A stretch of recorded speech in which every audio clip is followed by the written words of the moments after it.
all, welcome to Mysteries with Divina. I am your host, Divina Shay, and today we're going to be talking about the origins of some Halloween traditions. I know, this is different from our usual programming. We usually talk about serial killers. But I thought, since today is Halloween after all, it would be fun to dive into where some of these traditions came from. Let's get started.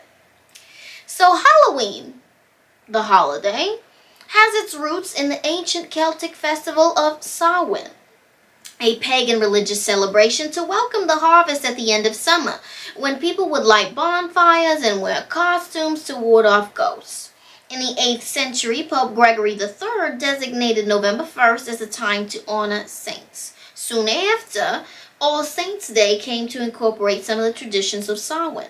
The evening before All Saints' Day was known as All Hallows' Eve, and later, Halloween. So, carving jack-o'-lanterns. Where did this come from? The tradition of carving jack-o'-lanterns originated in Ireland using turnips instead of pumpkins.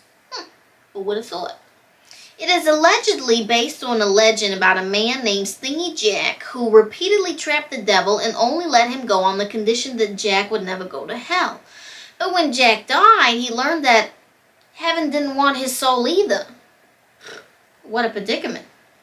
So he was forced to wander the earth as a ghost for eternity. The devil gave Jack a burning lump of coal in a carved-out turnip to light his way. So locals eventually began carving scary faces into their own turnips to frighten away evil spirits. Seeing ghosts. The festival of Samhain marked the transition to the new year at the end of the harvest and the beginning of the winter. Celtic people believed that during the festival, spirits walked the earth. Later on, Christian missionaries introduced All Souls' Day on November 2nd, which perpetuated the idea of the living coming into contact with the dead around the same time of year. So if you've ever heard of Dia de los Muertos, that's what that comes from. Wearing scary costumes. In order to avoid being terrorized by all the evil spirits walking the earth during Samhain, the Celts would wear disguises so that they would not be mistaken for spirits themselves and be left alone. Trick-or-treating. There is much debate around the origins of trick-or-treating, but generally there are 3 theories. The first theory, that during Samhain, Celtic people would leave food out to appease the spirits traveling the earth at night. Over time, people began to dress as these unearthly beings in exchange for similar offerings of food and drink. The second theory speculates that candy boom stems from the Scottish practice of, I think it's called goizing, or geezing maybe, which is a secular version of souling. During the Middle Ages, generally children and poor adults would collect food and money from local homes in return for prayers for the dead. On All Souls' Day, geizers dropped the prayers in favor of non-religious practices with the inclusion of songs, jokes, and other tricks. A third theory argues that modern American trick-or-treating stems from bell-snickling, a German-American Christmas tradition where children would dress in costume and then call on their neighbors to see if the adults could guess the identities of the disguised. In one version of the practice, the children were rewarded with food or treats if no one could identify them. Black cats.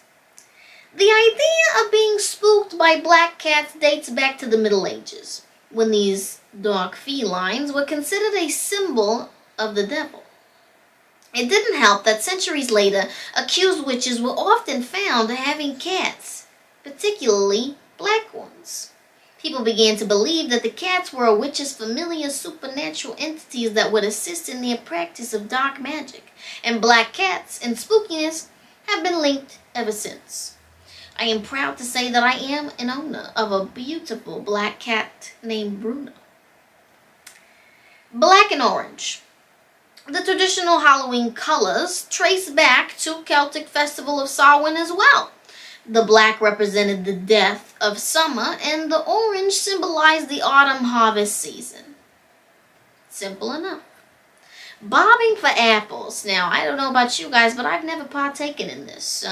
Wasn't something that I was around. But the game of bobbing apples has been a staple at Halloween parties for many years. Its origins are actually rooted in love and romance. The game traces back to a courting ritual that was part of the Roman festival honoring Pomona, the goddess of agriculture and abundance.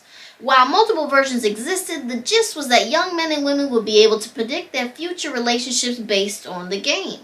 When the Romans conquered the British Isles in 43 AD, the Pomona festival blended with Samhain, a precursor to Halloween. Pranking.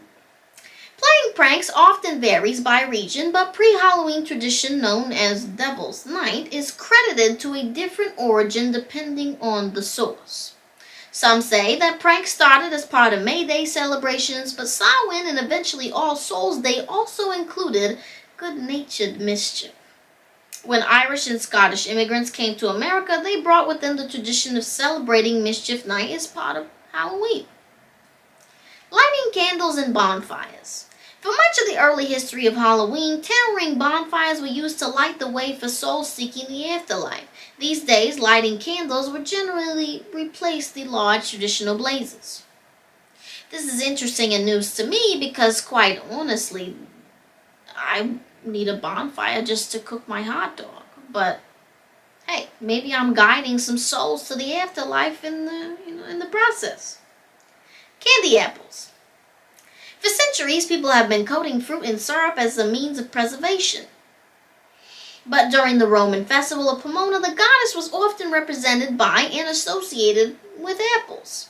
Her name derives from the Latin word for apple, poma.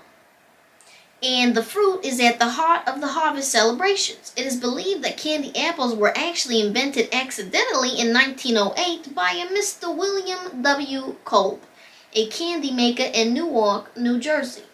As the story goes, Kolb was experimenting with red cinnamon candy to sell at Christmas time, and he dipped apples on sticks into a red glaze, put them in his shop window to showcase his new candy, but instead of selling the candies, he ended up selling the apples to customers who thought they looked good enough to eat. They became fashionable treats for Halloween starting in the early 1900s, and they remained popular up until the 1970s. I don't understand. Why would they get rid of that? 1970s. What happened? Bats. Bats were likely present at the earliest proto-Halloween celebrations, not just symbolically, but literally. As part of Samhain, Celts lit large bonfires which attracted insects, which in turn attracted bats. Soon, spotting bats became connected with the festival. Medieval folklore expanded upon the eeriness of bats with a number of superstitions built around the belief that bats were harbingers of death. Devouring candy. One of my favorite parts about Halloween. The act of going door to door for handouts has long been a part of Halloween. But until the mid-20th century, the treats children received were not necessarily candy. They were things like fruit, nuts, coins, toys.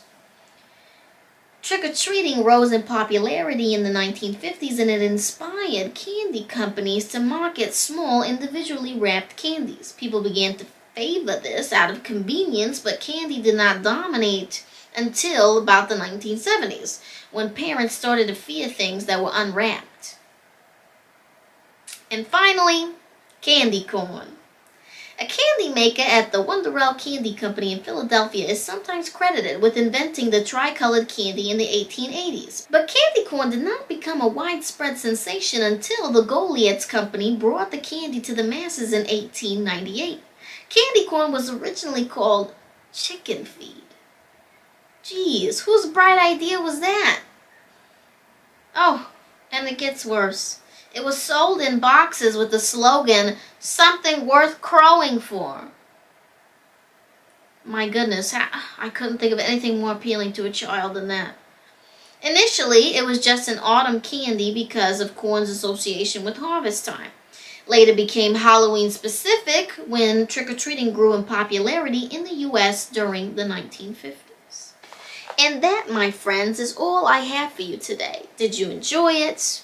Was this all new information for you? Have you heard of these before? Do you have any origin stories of Halloween that you'd like to share in the comments?